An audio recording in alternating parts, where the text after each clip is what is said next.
But the problem is, what is going to happen? This is an issue for women and for men as well. How are we going to raise our boys because of this issue? What are we going to do? That is why this morning we were talking about mental health issues. Unless we understand what is killing the men, unless we understand that men, we have been told men don't cry, men soldier on. It is what is killing us as men. Unless we understand what is going on, this is a tsunami that will kill all of us. And with no men, then women are at risk as well. And then all kinds of things are happening. Next.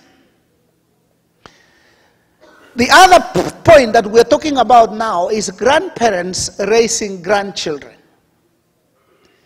Because this is what we call the boomerang society and generation. They have gone to college, they have come back with no jobs, and they are returning home to mama. And before long, mama is raising the grandchildren. That is why Dr. Johnson talks about sweet waters from grandma's well and grandpa too. So, how are we going to help old men and old women to go back again and be parents the second time? They call it the second round of duty. It's a shift. So, next. So what we want to talk about, therefore, is that how do we position ourselves, Dr. Bore? Number one is we have to be able to understand, if you are thinking of empowering and positioning a family, what kind of businesses and investments do we need to be able to think about? Two, how are we going to parent our children? Amungu no inye ilen kibendiga. Atabi ke ka baga isok so magen kinyu. Kung ete betu na tayo no. Magyata wotin musige na miyo. We're going to Kenya. Gelen geleji na ko citizenship an ko na ilaja awendi. But how many of us have been going for generations? Tele ni tebela kwe dilejin goli baga sinye gi motinye kwe yot golejin what was wrong with you? But what is happening is, how are we going to raise them? Because there will never be Americans and there will never be Kenyans. But they are a different breed, Nemogingen. So we have to prepare them to be international citizens of the universe. How do they understand the good of Africa and the good of this country? And how do they throw away the junk from this country and the junk from Africa, so that they can be empowered to be able to stand? And not only that, but what we want to talk about is exploiting the strengths. Now, one of the biggest problems is that since we are talking about beyond the salad bowl, remember that the model that this country was using was the melting pot. And the melting pot uses what we call cultural capital. Cultural capital is where they think that they have the capital, which is riches. So in other words, if you come to this country, you have to acculturate and become one of them. So they assume that you don't have anything to offer. So it is that assumption based on this melting pot that when you go to universities, the norm of independence at the university is normed after that continuing generation of the melting pot. So what happens is everybody from the rest of the world molded into an American culture. So American culture and American universities and mode of education is patterned after the cultural capital. As a result of that, we have a problem going to school and navigating the system. We are moving in that direction. University, you are pointing towards this direction and the movement is going that direction. It's a culture clash.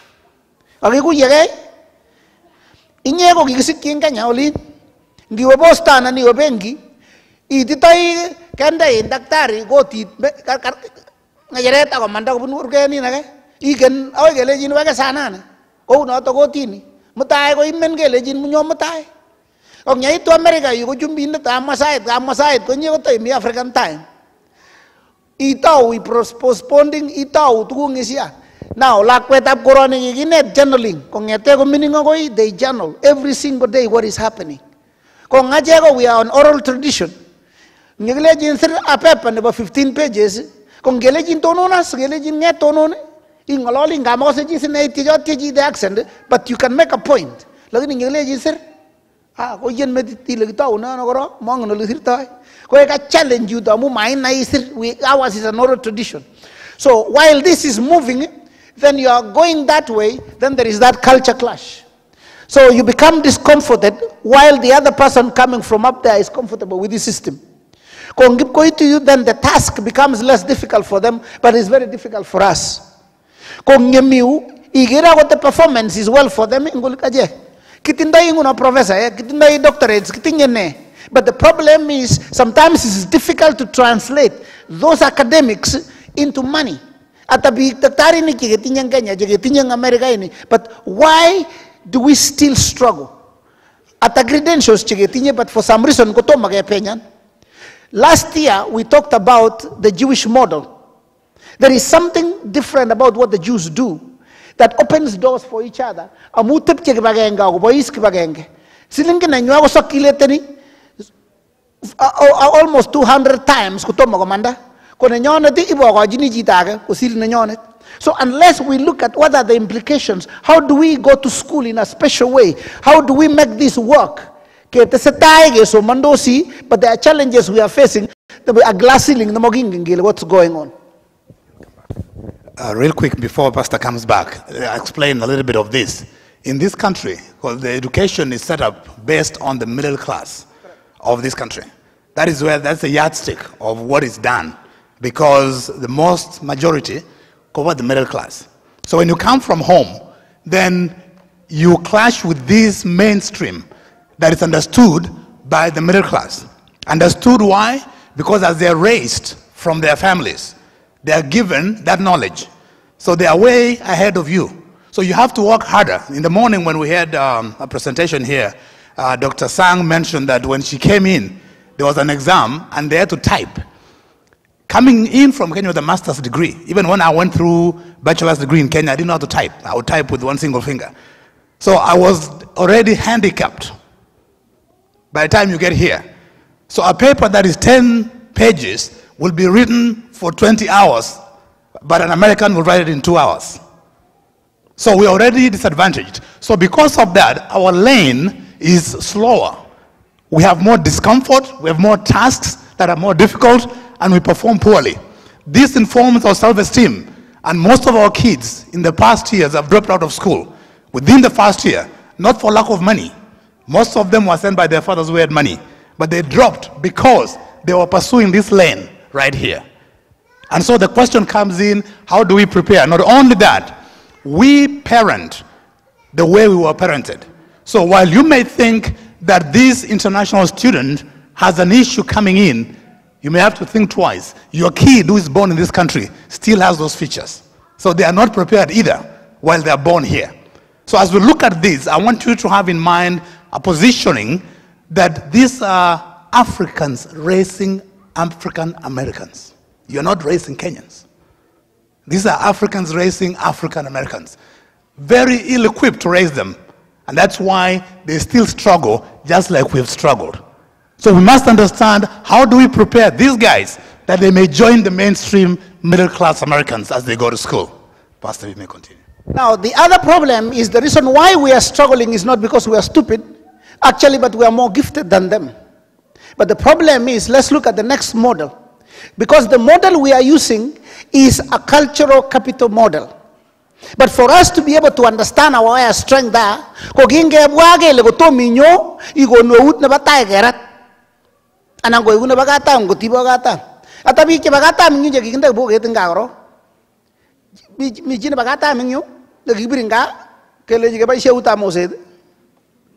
okay? But when you come to look at people that are left-handed, actually their brain is right-handed. And they're very creative.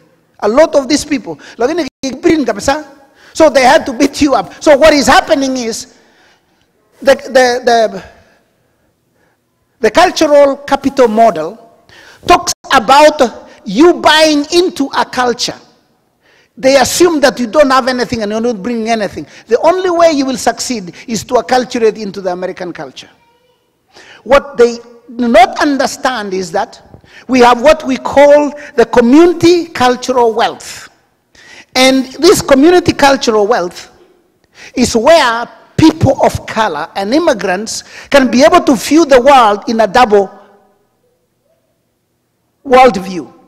They can be able to adjust from one culture to the next. And I want to show you what is going to happen. So they actually possess a wealth that is communal. It is not riches. Riches is what you either have or you don't. You buy into it. But wealth that is communally shared becomes the wealth of the entire nation. It is when you are concerned about the other person. It's when you are concerned about the corporate growth rather than competition. So it's more about cooperation, more about working together. And what is really interesting is, in the capital corporate world, it is networking. But in class, it is stealing and cheating. Are we together?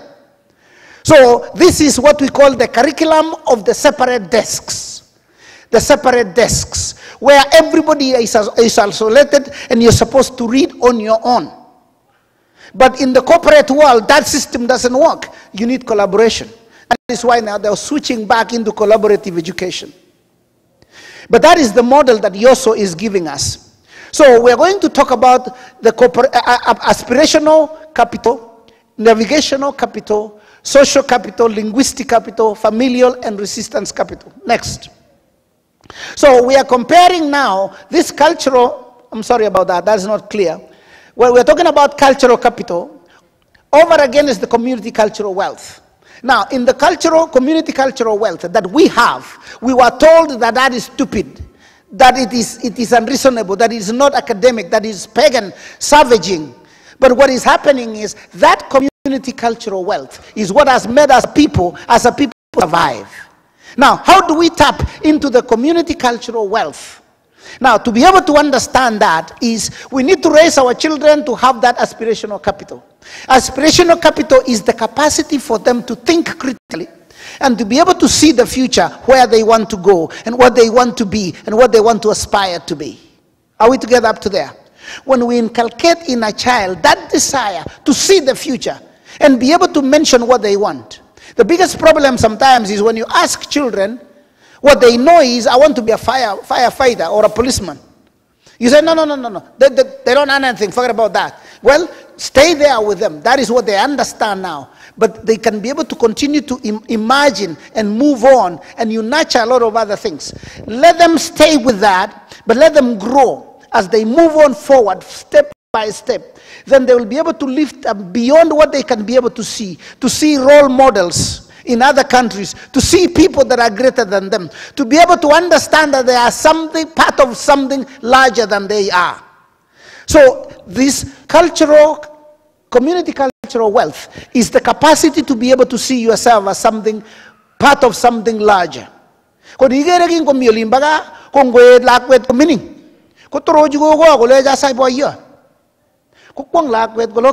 that mean?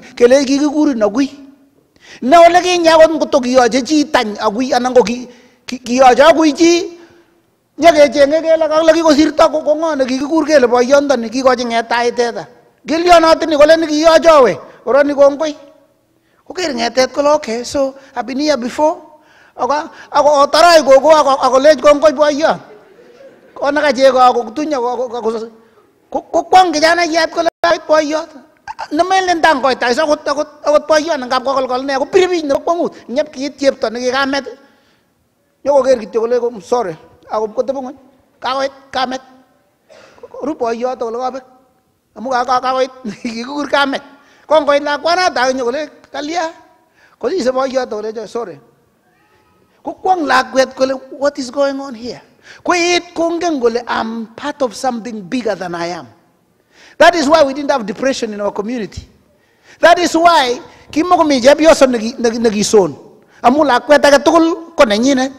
what I miss in this country is being called my son.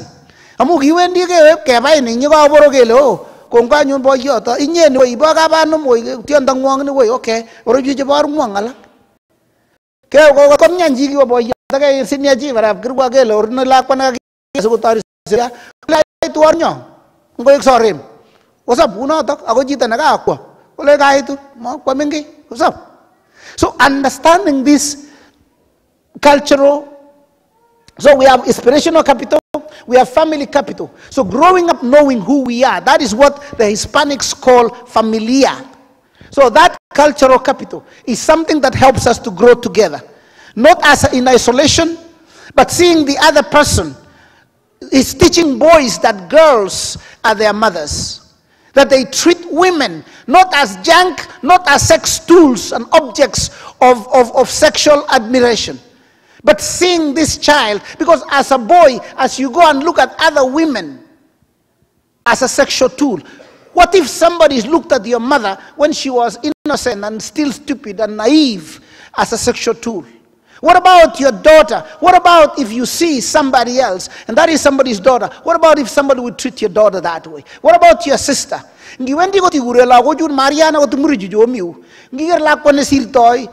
Ko kinigere ko kinaya ko labole tulo. Ngundoy nyeng ko gomet.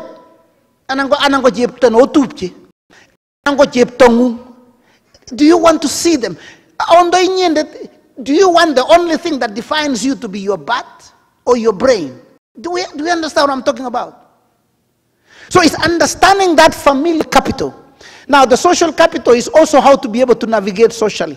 We need to teach our people how to be able to navigate. Part of the stress we talked about is failing to be able to understand how to have interpersonal navigation and communication and cross-cultural communication. And then we're talking about navigational capital, how to be able to switch to be what we call the cultural broker. Culture brokers is you understand, and this is a great position for some of you that have been born to African parents, because you can understand the African culture and you understand the American culture and you can be a cultural broker. So that navigational capital is what will help you to survive in this country, but you know who you are and where you've come from. Resistance capital is the ability to be able to stand and refuse to say no when someone wants to define you with their own standards. It is what helped many of the Africans to be able to stand up and fight for justice and civil rights. Linguistic capital is where you are able to be able to talk in more than one language. That is why it's important to teach our culture. It's important to teach our culture, because when we grow up, when you are able to talk several languages, it opens up your brain and your IQ begins to go up. Not the IQ that is intellectual quotient, but the EQ, which is the emotional quotient. These are the things that this community cultural wealth binds together, and this is we have to raise our children to be able to beat the cultural capital by understanding the community cultural wealth. Next, please. Okay, good. So next phase of this, what we did, or what we just finished, is have something that we don't realize we have, so that we don't come from a deficit model. This is very interesting. When I see Kenyans that are here, so it's about what? What number do you have? What number do you think you are here? 200. 200. In Talas, almost 60,000 Kenyans. It's the leading destination of diaspora in Kenya now, outside of Kenya. Now, have you ever thought that if these Kenyans, or mostly Africans, 2,000 of them, to buy 2,000 acres. That means it will take about 4,000 Kenyans in, half an acre each. They go in the 2,000 acres. Number one is that the school district in that has to provide schools for you, because now you are more than 1,000 residences that you have in the place. So you'll build your own houses, and that becomes a village that you left at home. When my kids are roaming in the evening, I'm safe because I'm roaming in your house. They sleep over, they are sleeping at your house. Chita Nanga same values as me. And then the schools, because you have a lot of students who speak Swahili, this country will employ teachers to teach Swahili as a second language. What we struggle at home can be at school. Only if we come together. So we have the ideas and we have the capital, the wealth capital that we can actually use. If we did that,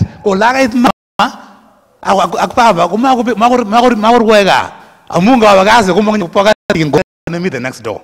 Because we want to have an acre, not an acre.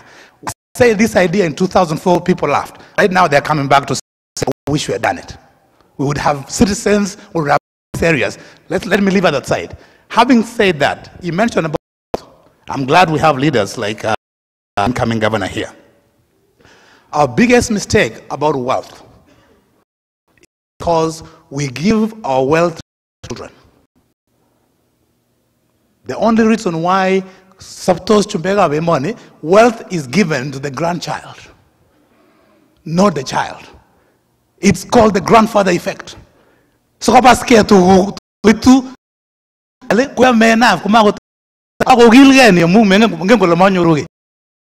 he worked hard for his own, and that becomes a child.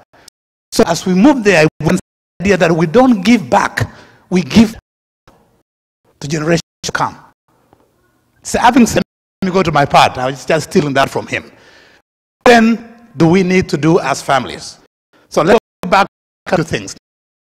Is that all the trends we've talked about revolve and play out in the family. Family, life makes up its mind. For the children, the biggest trouble that we have right now in this country, when I see a lot of clients, and I see a lot of clients from the diaspora, when I see them, the biggest challenge that we have, and if with yourself, your biggest problem in your house is raising your kids and the relationship between you and your wife. Is that right? Yes, I see a lot. I know I say yes because somebody will have trouble. You're not in trouble. But that is the biggest thing we're doing. So what then do we do with the family? How do we position ourselves so align ourselves to those trends? What do we do? Number one, let me take you back again. I hear a lot of people saying we're going back, and I go back a lot. To tell you, it's okay for us to invest in Kenya, so that the governor doesn't get into my case. It's okay for us to invest in Kenya. However, your mind doesn't have a different time. That mind understands only what is called now. In your mind, there is no yesterday and there's no tomorrow. Energy is expended in your mind in the now, in yesterday. What happened yesterday happened in the now yesterday. What will happen tomorrow will happen the now right now. Yesterday, because we wasted the yesterday, the now of yesterday, worrying about the yesterday that we didn't do anything, and worrying about tomorrow. The now is wasted. Your unit energy is in the now. Therefore, when we talk about Kenya and India, I want to ask you guys to live in them. You are raising now. You are sitting down. However, most of the minds may be sitting down here, but the mind is in Kenya. The power of the energy of the now here. Therefore, we have to bring that to say, what do we do right now? Number three, two guiding principles. Most civilizations that have come and gone will tell you two things that make life successful. Number one is compassion. Number two is compassion. But let's go back. What do we do in this country? We want to compete. We want to fight. What do we do in the house? Between spouses, we are competing and we are fighting. Unless we have these two principles in the house, not much will be done. So then, let's move back to the family. How do we position ourselves in the family so that we can tap into the successes of this country? Next. Having said that, let me go back and say this. Because most of us struggle with marriages, what is the real problem in our marriages? I like this because we fight, we go to church, we pray, we kneel down and pray, we go back after 2 days, we fight again, we look for somebody to help us out, they talk to us, we go back and fight again, each other, we separate, we go different ways, after 2 weeks or a month, we miss each other, come back again, and then we continue fighting. What is the real problem in your marriage? Now, and before we look at that, what is beneath? Why do people marry?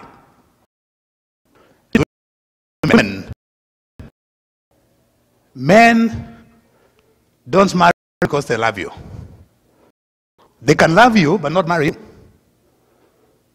How many people love other women? They don't marry them. So they can love you but not marry you. Marry you because in the back of their minds, I will be comfortable with her in my house. Money. That is why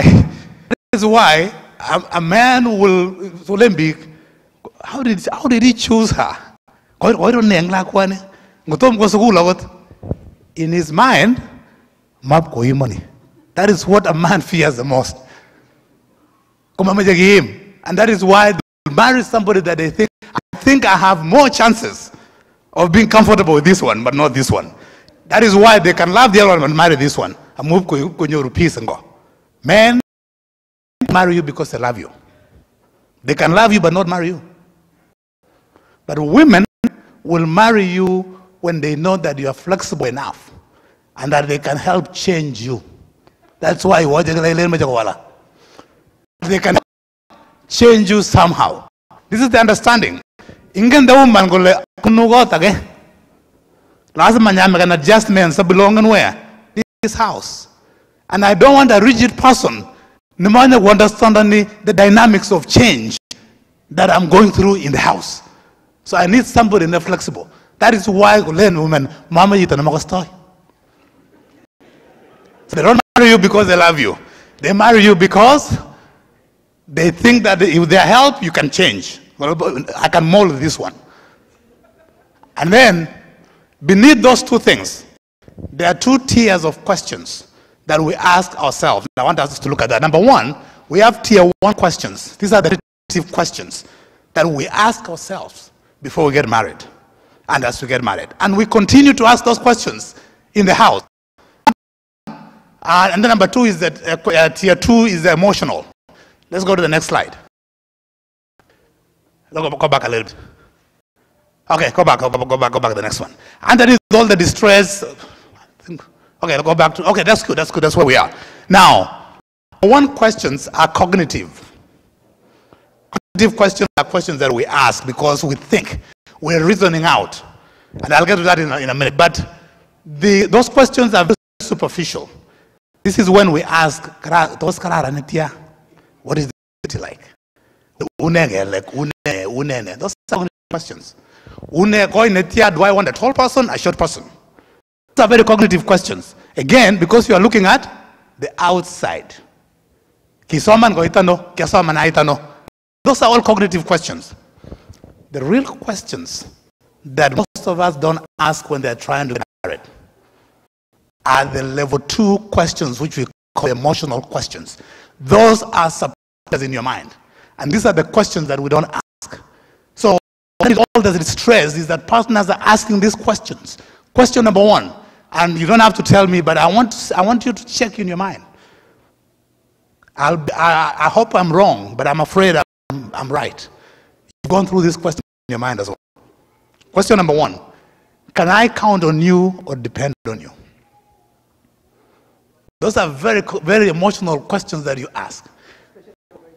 When things get tough, when partners come to see me, they say, I cannot count on him.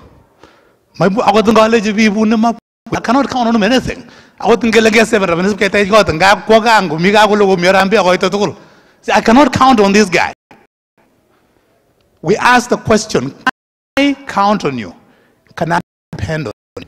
Number two, are you there for me? And ask this question first. Will you be there for me? Now let me go back a little bit on the men. On Gotabgaa, guys, perhaps next time organize one for the men only, because I have a presentation for just the men that we can call a spade a spade.